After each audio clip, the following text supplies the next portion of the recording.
নামাজ ভালো, রোজা ভালো, নফল ভালো, সব ভালো, তাহাজ্জুদ ভালো,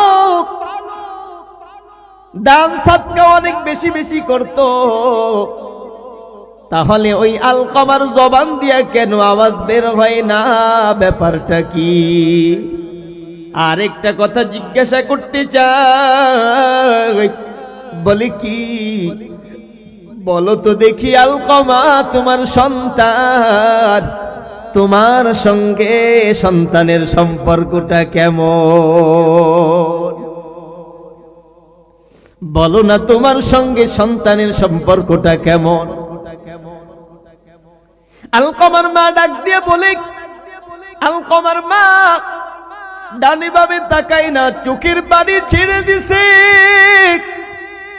ছেড়ে দিয়ে বলে, ইয়া রাসূলুল্লাহ, ইয়া হাবিবাল্লাহ, আলকামা দেখা যায় সব ভালো, কিন্তু আমি মায়ের সঙ্গে আচরণটা বেশি একটা ভালো না।